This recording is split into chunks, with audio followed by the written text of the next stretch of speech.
Jean-Claude Camus n'a jamais revu la tombe de son ami Johnny Hallyday à Saint-Barth. Il s'en est expliqué à Jordan Deluxe.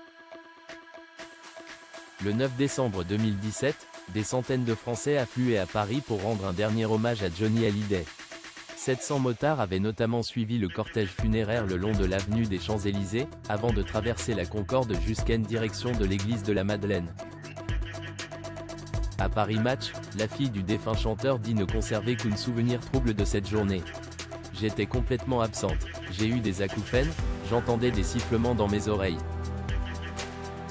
Je n'ai rien compris à cette journée. Je ne savais pas du tout que ça allait être comme ça. On ne m'en avait jamais parlé, confie-t-elle à nos confrères.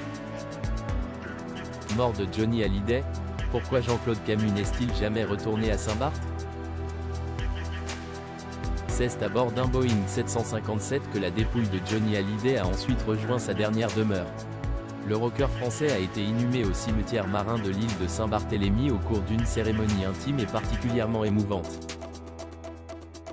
Si celui-ci chantait Noir c'est noir sur scène, ses proches avaient préféré un blanc à la fois plus lumineux et iconoclaste pour ses funérailles rythmées par une chorale.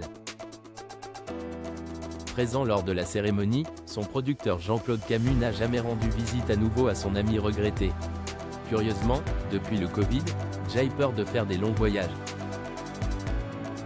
Je me dis que ça serait embêtant s'il m'arrivait quelque chose, scène est justifié celui-ci lors de son passage dans l'émission chez Jordan sur la chaîne C8 le 5 décembre dernier.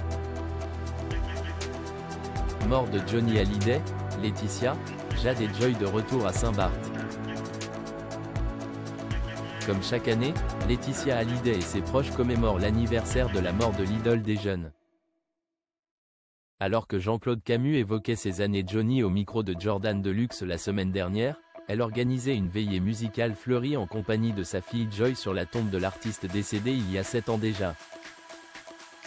Peu après la cérémonie, la veuve du taulier s'est emparée des Instagram pour publier des mots poignants.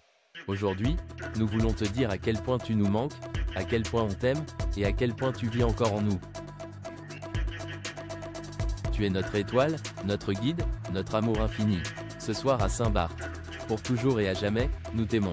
Absente lors des commémorations, Jade a publié un message tout aussi touchant directement adressé à son père sur le même réseau social. Aucun mot ne pourrait décrire à quel point tu me manques, il n'y a pas un seul moment de ma journée où je ne pense pas à toi.